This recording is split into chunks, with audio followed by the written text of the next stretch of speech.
محترم حاضرین غزوہ احزاب متعلق مکہ ہفتوں کی خبرہ کېدله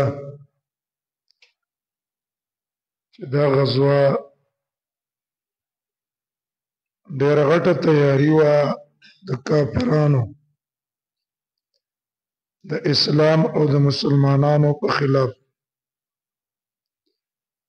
او مختلف قسم کافران خپل منځ کې متفق شوي وو او یهودیانو یې مشري کوله څونه پیسې او خرچه چې په هغې راتله د هغې یهودیانو ذمهواري اخیستې وه مؤمنانو باندې سخت حالت راغی لیکن هغې خپل شجاعت بهادري په دین باندې صبر هغه اختیار کو او وی خودو الله تعالی سره مدد او نصرت وکړو داسې مدد او نصرت یې وکړو چې د دې نه وروسته بیا چېرته کافرانو زړه کې دا خیال هم نه دی راوستی چې یاره موږ په مدینې باندې حمله وکړو یا صحابو مقابلې ته وځو دې وجه رسول الله صلی الله علیه وسلم صحابو له زیری ورکړو چې کله مکې مشرکان میدان نه روان شو غیر د ثمرې او نتیجې نه ځکه کم غرض او مقصد باندې چې راغلي هغه ته حاصل نشو او ابو سفیان واپس شو دغه شان احزاب غطفان قبیله چې کوم واغیم لاړ ابو سفیان ځکه واپس شو د هغې وجه مخکې بیان شو یو خو چرته مکې مشرکانو داسې اوږد جنګ څه مخامخ شوي نه وو ځکه یو میاشت دیو په احد په خوا کې پراته وو دننه د خندق نه راوختی نه شو کوششونه یې مو کړه خو کوششونه بې فایدې او عبث لاړو دویم خوف او خطر او صدا پیدا شوه موږ دلته نور ایثار شو هسې نه بنو قریظه د رسول الله صلی الله علیه وسلم سره بیرته مصالحت کړی دی په خپل کار خفه شوي وو ځکه خبره د دروغ وه خو لیکن په ذهن کې خو د هغې یقیني وه هسې نه چې موږ نه کسان گرفتار نه کړي یا موږ ته ضرر او نقصان را ونه رسوي بس ښه دا ده چې موږ واپس شو چې روان شو رسول الله صلی الله علیه وسلم صحابو ته ویل الان نغزوهم ولا یغزوننا د دې نه پس به موږ پسې ورځو په موږ پسې دیو نشي راتلی نږدې به پسې رسول الله صلی الله علیه وسلم تللی دی حدیبیې ته مکې ته ورغلی وروستې واقع بیانوم بیا پسې رسول الله صلی الله علیه وسلم مکې باندې حمله کړې فتح د مکه مکې مشرکان بیا نه دي راغلي بیا دا غزوه احزاب ظاهري جنگ په دې کې نه و ځکه په دې کې سخته غزوه وه اوږده وه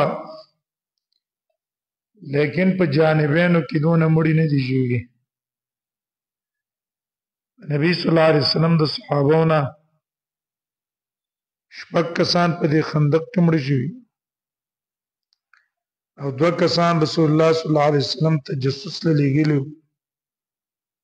چې لاړ شي تاسو معلومات وکړئ نو کافرانو هغه ګرفتار کړ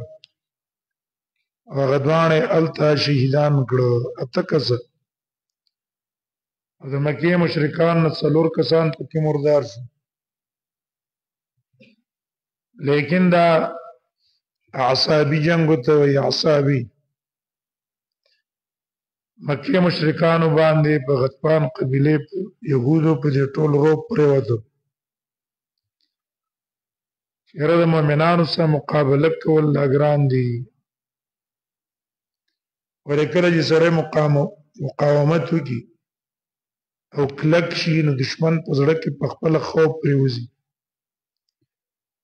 چیرې د دې سره مقابله ګران ده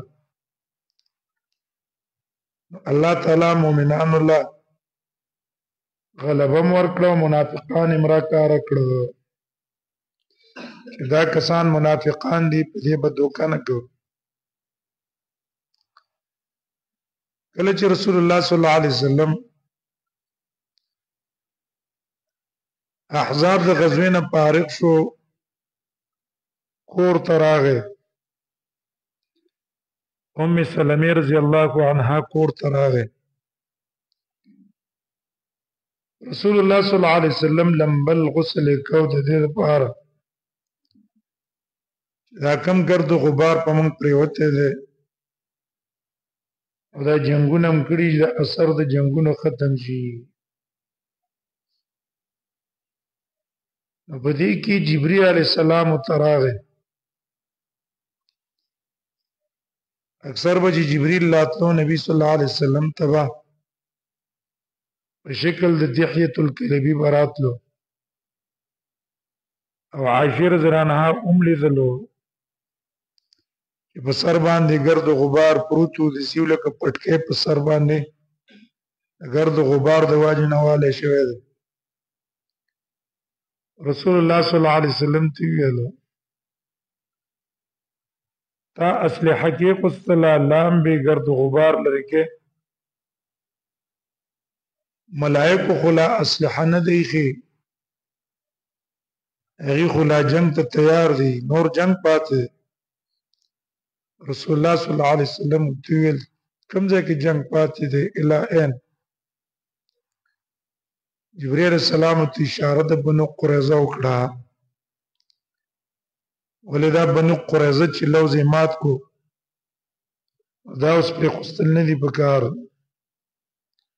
دا چې سزا ول ورکول پکار دي چې ټول يهود د پاره عبرت وګرځي رسول الله صلی الله علیه وسلم واپس روته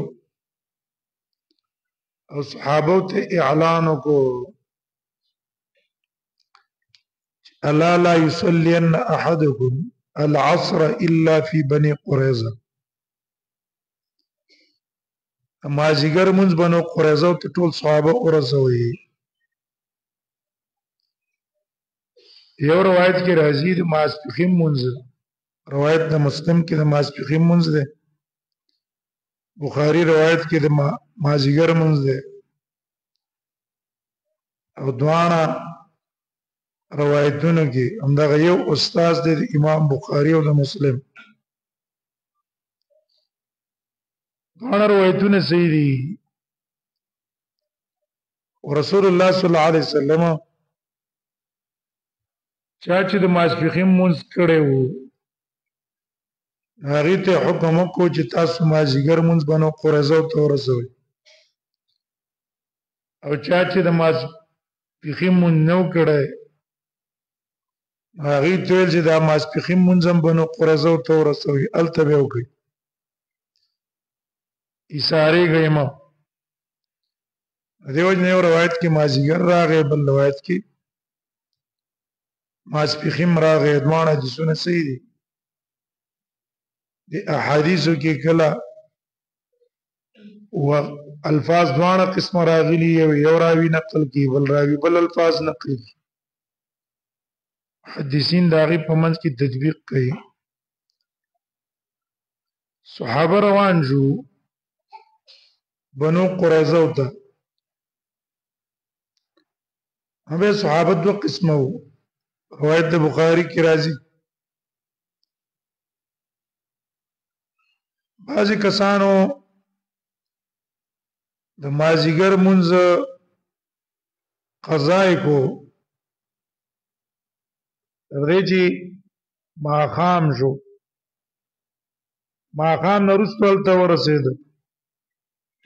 او د مازیګر مونږ الته وکړو ځکه ظاهر د رسول الله صلی الله علیه وسلم دی الفاظ ته وکتل لا يصلين احدكم العصر الا في بني قريظه او دا اجتهاد چې ټیک ته رسول الله صلی الله علیه وسلم موږ ته ویلي دي چې تاسو به مونږ په خپل ټیم کوي قضا کوي بیان وس رسول الله صلی الله علیه وسلم موږ ته دا حکم وکړو چې مازیګر مونږ به بنو قریظه کې کوي بل ځای کې بیان کوي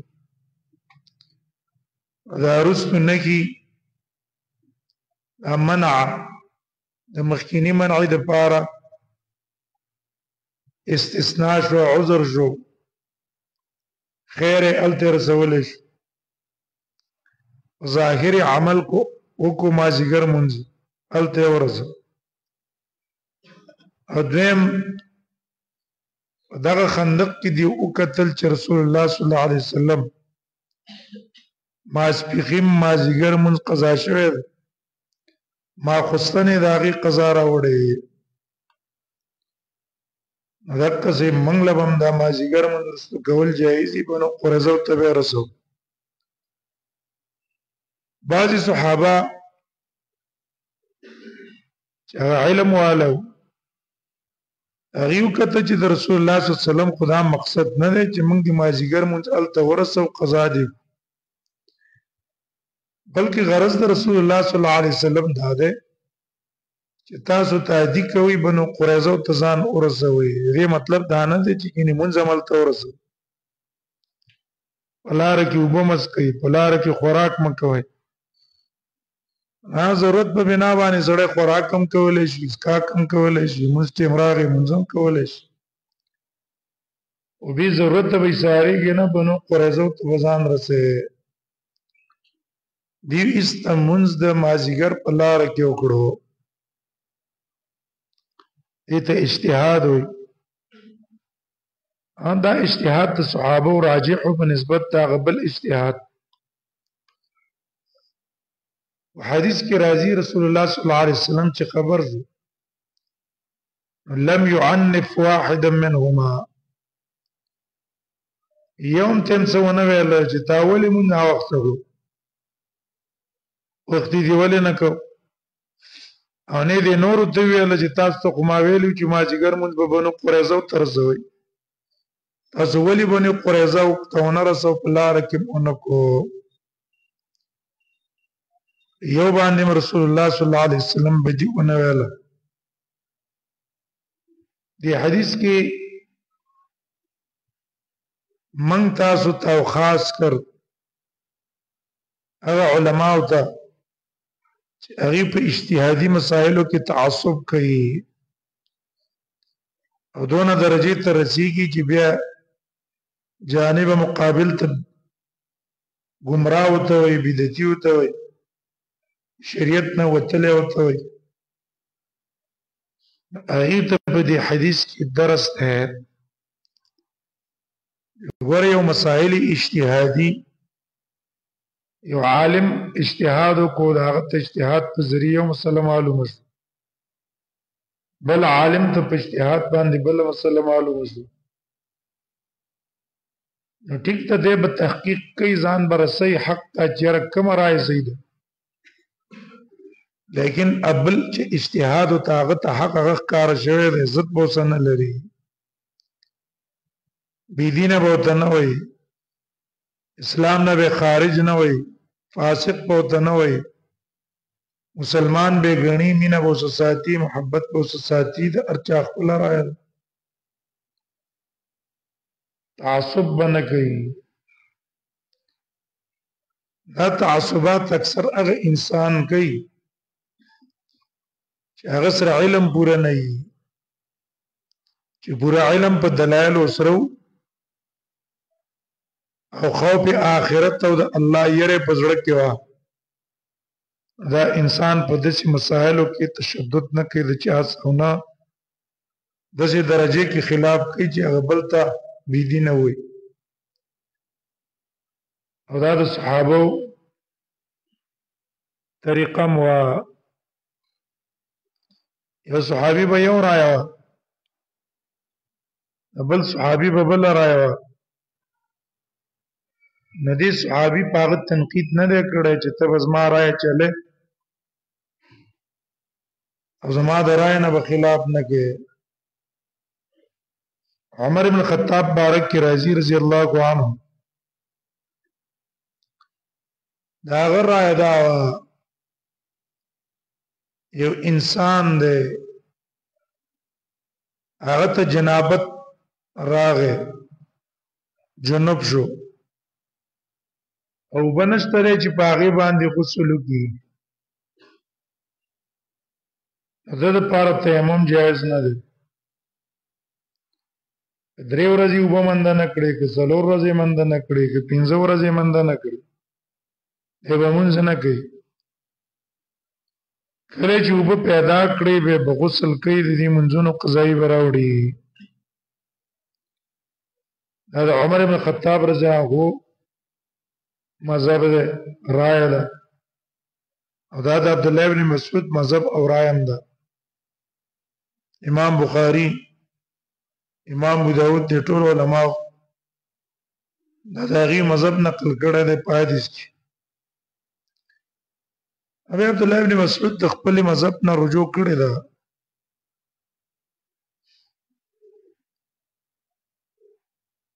او دا د دې د دوه قولونه اوچت صحابه دي. عبد الله بن مسعود هم ډېر اوچت صحابي دی. احادیثو کې تعریف او صفت راغله چې قران د عبد الله بن مسعود نه زده کړي. صحابه وي عبد الله بن مسعود په دون رسول الله سره تعلقات چې د عبد الله بن مسعود او هغه مور با رسول الله صلی الله علیه وسلم کډې راتله زمونږ به ګمان دا چې دا د رسول الله د آل بیت نه ده او چې د کور نه وروته واپس کور تلو پوری بار با د رسول الله صلی الله علیه وسلم سره بالکل په ارث کې مشابه وو. ها اوس کور کې څه کول هغه موږ ته پته نشته. عمر بن خطاب کو احادیث کې فضائل لاغلي دي په دې امت کې دویم نمبر انسان دی لیکن د دوانو د رائے کمزور ده. قرآن نا خلاف ده. قرآن کی دی او جاء احد منكم من الغائط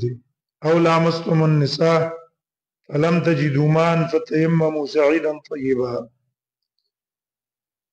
یو تن تشو د سماته کو ټکو د سماته کو یا جنوب شو او لامستم النساء او به وبنوي غسل کینو فتیمموا صعيدا طیبا. استاد پر تیمم جائز دی وبسر شته دی نه یا شتا خو ته ناجوړې زخمی بدن د ټول زخمی دی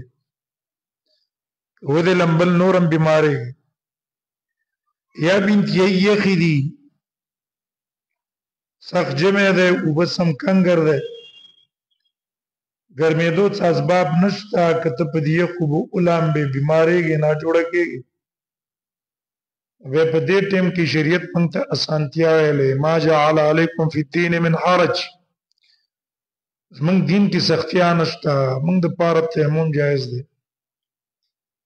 کله چې دی وب ګرمې شوي او ته قادر شو په استعمال به علام به دا مونږ چې کم کړی دا صحیح دی. نو عمر ابن خطاب ته یو سړی راغی او چې تپوس یو کو چې زه جنب شم او بنه من د کوم زه به څه کوم. عمر ابن خطاب ته ضمناً فتوا ورکړه وایي زه خو به تر هغه وخته پورې مونځ نه کوم چې تر څو پورې اوبه نه یې مندلي. په دې کې عمار ابن یاسر رضی الله عنه ته ویل یا امیر المؤمنین ګوره عمر دی غټ علم ول الله ورکړ. کله چې مړ شو عبد الله بن مسعود ویل سوچ ګوري چې علم څنګه ختميږي وی وګورئ اندسه ختميږي. دی عمر بن خطاب چې موږ په دې قبر کې دفن کو نو سم نه ایسی علم دفن کو ځکه علم چې د خلکو نه اخیستل کېږي په مرګ د علماو اخیستل کېږي علما ځي جاهلان به پاتې شي نو هغې په دین پوهېږي نه غلطې فتوې ورکوي سبب د ګمراهۍ ګرځي لکه دې وخت کې موږ تاسو ډېر جاهله مفتیان دي په احکام او شریعت باندې پوهېږي نه یو اردو فتاوی پیدا کړي بس هغې کې ګوري او هغې جواب هم نقل کوي ځان له نوم د مفتي ورکوي نه فتوا ډېر ګران کار دی په ټولو امورو به نظر ساتي